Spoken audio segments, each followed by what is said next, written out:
Como saben ustedes, hermanos, mi particular interés por la familia nace de la conciencia de saber que el futuro de la iglesia depende fundamentalmente de la familia, ¿no? Depende fundamentalmente de la transmisión de la fe y el éxito que tengan los padres en poder edificar a sus hijos y transmitirles, como he dicho en otras ocasiones, no solamente la piedad, no solamente la devoción, sino la formación, la capacidad de enjuiciar la realidad e interpretarla desde una perspectiva de fe y no desde una perspectiva mundana, ¿no?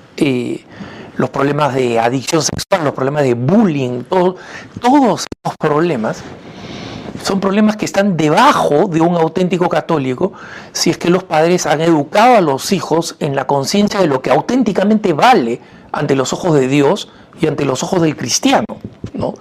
Y no son las apariencias, no son las posesiones, no son las experiencias de placer. Pero obviamente nada de esto funciona si no funciona primero el matrimonio, la relación entre el hombre y la mujer. Y estaba leyendo varias de las conclusiones, por supuesto temporales, ¿no? De las conclusiones de lo que ha sucedido con las parejas, con los esposos, durante la pandemia, ¿no? Y lo que ha significado que las parejas de esposos tengan de pronto que convivir y cambiar completamente de ritmo, algunos de ellos incluso conviviendo con los hijos, especialmente aquellos que tienen hijos pequeños. Es un desafío porque los niños pequeños están constantemente buscando la presencia del papá y la mamá y en consecuencia no es que estén preparados para respetar mucho el espacio vital del papá y de la mamá. O hijos adolescentes que son lo contrario, que quieren aislarse completamente y crear un mundo que no son capaces de crear, que es su referencia social, ¿no? Sus otros amigos, etc. Y lo curioso es que la pandemia ha terminado con resultados que van en dos direcciones opuestas, ¿no? O ha sido muy, muy malo para los esposos, o ha sido muy bueno. Y aquí es donde viene la sorpresa, porque yo trataba de entender algo que quienes han venido investigando el tema y que los sociólogos que han venido siguiendo este tema no están en capacidad de explicar. Por supuesto, en el caso de los problemas, cuando la relación es mala, sí tienen pues su explicación, ¿no? La tensión, la convivencia, los espacios limitados, la ausencia de válvulas de escape, etcétera. Son todas, digamos, relativamente conocidas, ¿no?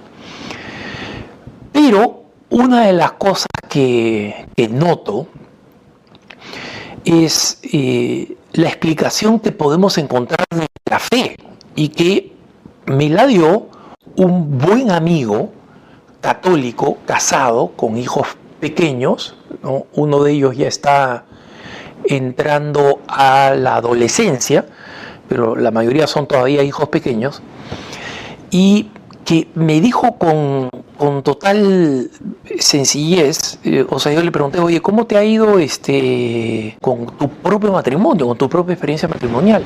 Mira, la experiencia matrimonial para mí ha sido absolutamente beneficiosa durante la pandemia.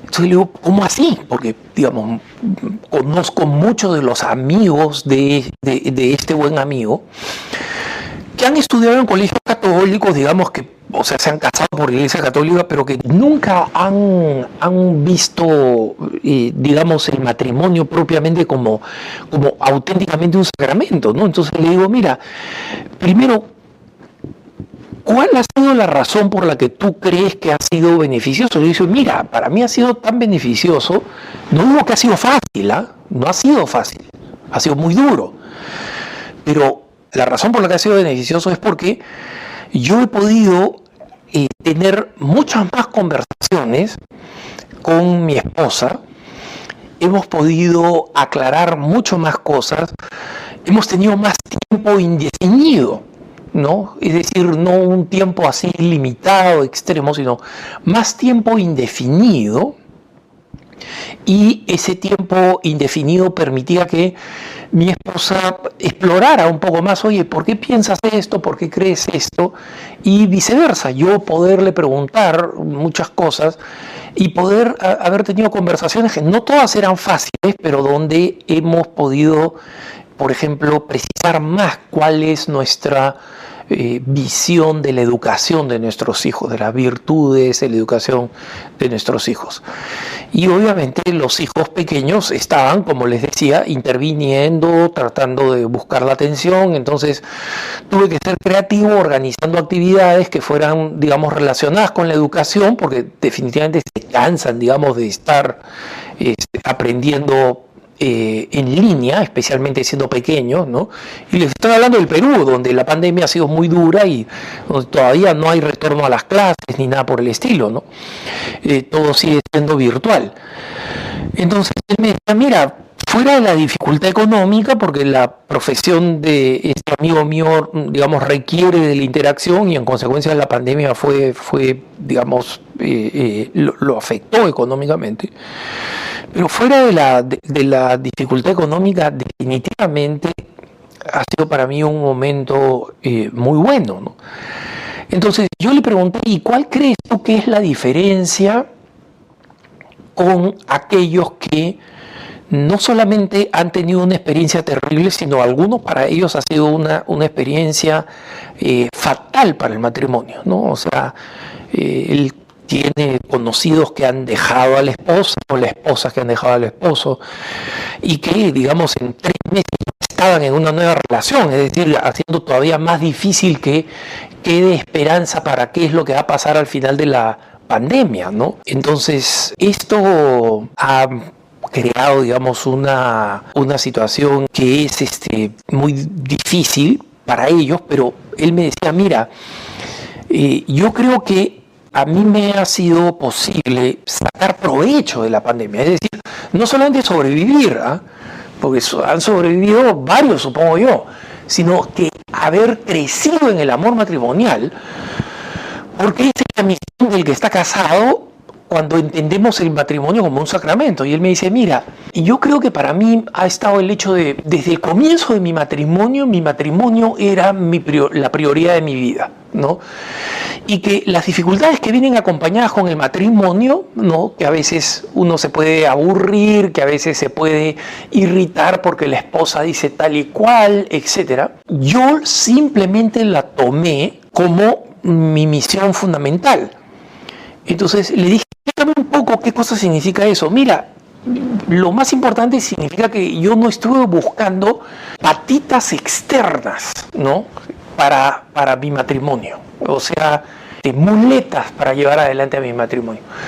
¿Y a qué te refieres con muletas? Entonces él me dice, mira, me refiero a cosas como el apego, a cosas que pueden ser tan sencillas como algunos de mis amigos, como por ejemplo tener sus partidos de fútbol o de fulbito con sus amigos, como algo religioso, no tiene nada de malo jugar con los amigos y tener un momento, pero cuando eso se vuelve una muleta, o sea, no puedo sin eso, es mi escape porque mi familia es como una olla de presión.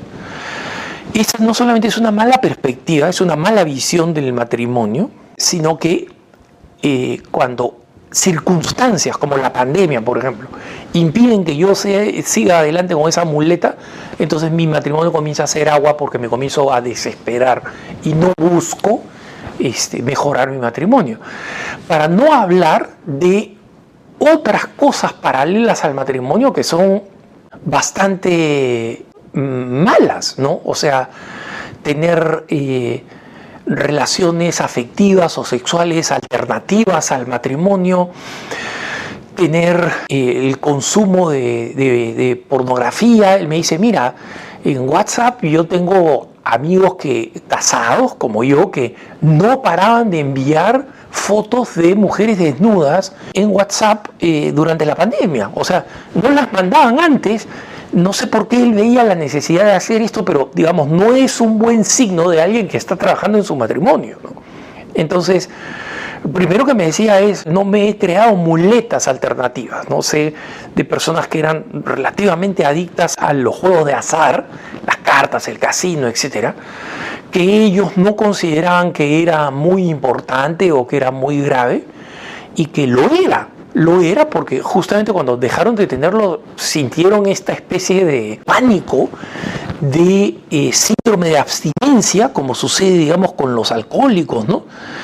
Y en consecuencia no fueron capaces de sobrellevar una vida, digamos, recta, centrada en los hijos, sino buscando escapes, ¿no?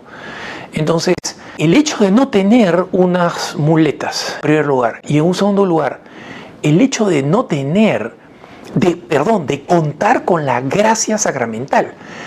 Esta me parece un concepto muy importante, hermanos, de verdad, muy importante. Los católicos nos olvidamos que en los sacramentos nosotros recibimos la gracia específica para lo que ese sacramento efectúa. O sea, cuando recibimos la Santa Comunión, si estamos en gracia, porque recordemos que fuera del estado de gracia todo está muerto, ¿no? Pero si estamos en gracia, ese sacramento se convierte en la fuente de no solamente la gracia que recibimos por ser miembros de la Santa Madre Iglesia y de recibirla constantemente, sino para la gracia específica, el sacerdote, por ejemplo. ¿Cómo puede sobrellevar la carga de escuchar las confesiones y mantener el secreto de confesión, de celebrar la misa y creer auténticamente en la presencia? Al haber sido ordenado, él recibe esa gracia sacramental. Recibe 100% la gracia sacramental. Y en el matrimonio, todas las dificultades que vienen con el matrimonio, sobrellevar, respetar, amar, tolerar, aguantar en muchas ocasiones a nuestro cónyuge, requiere de la gracia sacramental, y esa gracia sacramental se recibe, ¿no? En muchas ocasiones yo he contado esta anécdota y me gusta repetirla. Cuando yo le pregunté a mi madre, que no es una persona que fue educada en la catequesis de la fe, era una católica practicante que amaba su iglesia, etcétera, pero amaba la iglesia católica, pero que no tenía formación doctrinal. Cuando yo le pregunté, oye, mamita, ¿cómo hiciste tú para criar a 6 hijos uno detrás del otro, ¿no? Todos pegaditos de edad, a partir de los 17 años, porque se casó a los 17 años, como no era raro en esa época, ¿no? ¿Y qué tal es hijo, no? O sea, ninguno de nosotros tranquilito ni nada por el estilo. Entonces mi mamá dice, mira hijo, no sé exactamente, porque yo miro para atrás y todos los datos como que se me aplastan, ¿no? Y en la historia, y entonces muchas veces no recuerdo si tal historia o tal anécdota ocurrió contigo, o con tu hermano Sergio, o con tu hermana. Yo creo que fue la gracia sacramental. O sea, miren qué bonita explicación de mi mamá, que ni siquiera tenía formación catequética. O sea, yo creo que fue la gracia sacramental. Y esto es lo que me dice mi amigo y mi hermano, bien formado, este amigo mío, bien formado, es la gracia sacramental. Los católicos tenemos que nutrirnos, apelar y enriquecer esa gracia sacramental para que los momentos de dificultad y de sufrimiento se conviertan en momentos de crecimiento. Que tengas un buen día.